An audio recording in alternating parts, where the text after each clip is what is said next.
So where does that leave Ruth Davidson and her Scottish Conservatives? She was a Remainer, but now backs Mrs May's Chequers plan. She also has strong views on another independence referendum. Last week in this programme, Labour's Richard Leonard said his party would have a UK-wide manifesto commitment at the next general election to stop the Scottish Parliament holding another referendum. When I spoke to Ruth Davidson earlier, I was curious whether she would make a similar pledge. You're against another independence referendum. Sling your hook, love, I think was the Boris Johnsonian language you used about it to Nicola Sturgeon recently. But Richard Leonard was telling us last week that Labour would have a UK-wide manifesto commitment in the next election, whenever that is, to block another independence referendum. Do you think the Conservatives should do the same?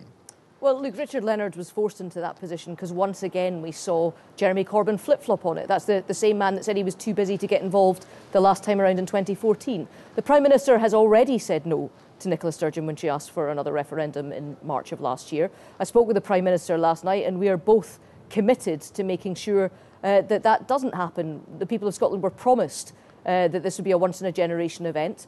And I certainly will be going into the next election with a manifesto commitment, and no one would expect anything different from the Scottish Conservative Party to say that we won't have one. Yes, the distinction is that Richard Leonard said that Labour UK-wide would have a commitment, which would mean that any Labour government would block another referendum. Do you think any future Tory government, and presumably you think the Tories will be re-elected at the next general election, should also have such a manifesto commitment and should also block a referendum?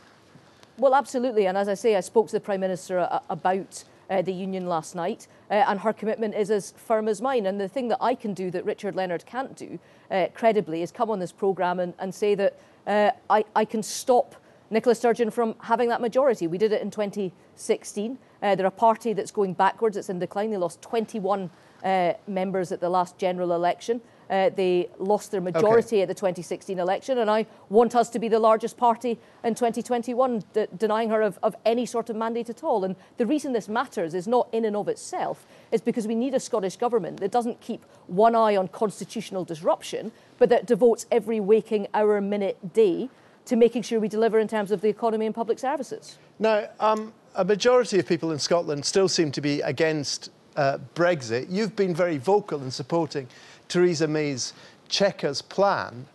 Isn't the problem you have is that by supporting Theresa May, you're arguably letting down Scotland and you're letting down your own constituents in Edinburgh?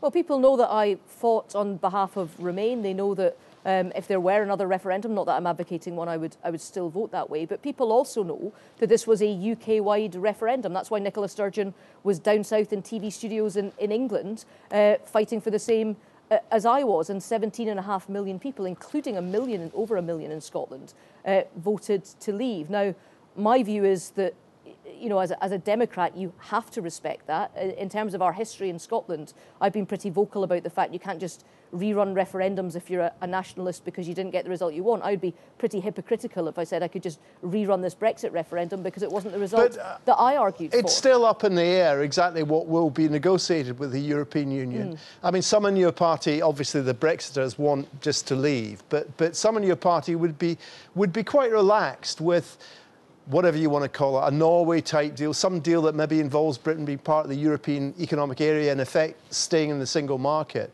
Would you be pretty relaxed if that's what ends up happening?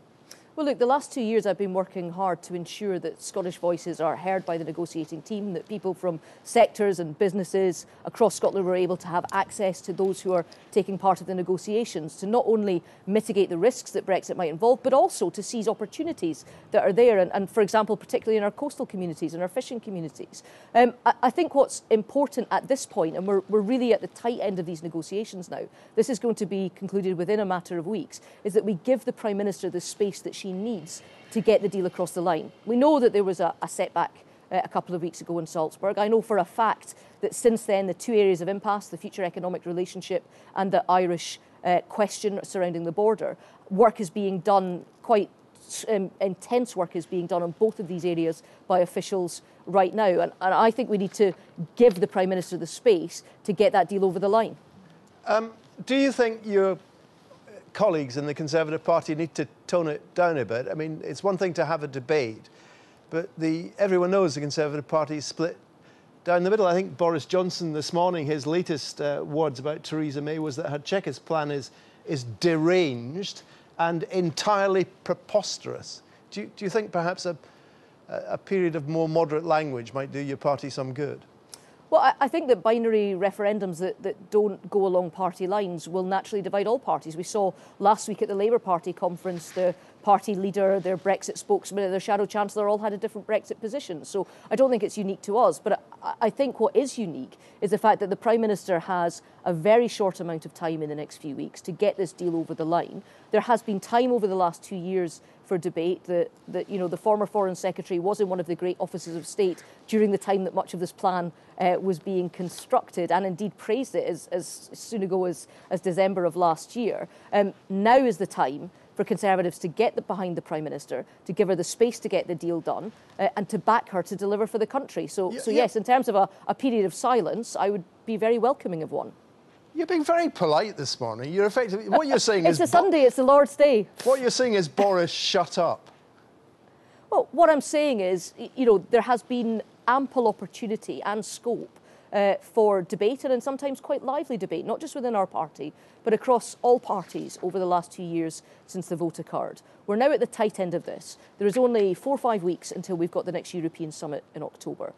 There is intense work that's going on right now. Right. And in a weird way, Salzburg kind of cleared the air a little bit to have that almost foot-stamping moment. The work is going on now to get that deal. I'm not going to tell you what every crossed T and dotted I is going to look like. That's what negotiation is about. But now is the time to get behind the PM and let her deliver for the country. Boris's ideas aren't all bad, are they? A bridge to Northern Ireland?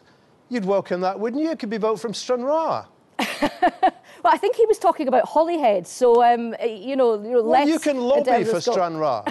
Well, I have to say, in principle, particularly given that I've got a lot of family and all my in-laws live in Ireland, in principle, not a problem. But I think in terms of practicality, we would need to see a feasibility study on that one. And when it comes to bridges, Boris doesn't have the greatest of records with his Garden Bridge project, or indeed his Island Airport project, or indeed his water cannon project. So great ideas. I'm not sure that all of the detail has been worked out yet, and we'd maybe have to see a bit more of that. Would you be prepared to serve as Scottish leader of the Conservative Party if Boris Johnson became the leader of the Conservative Party?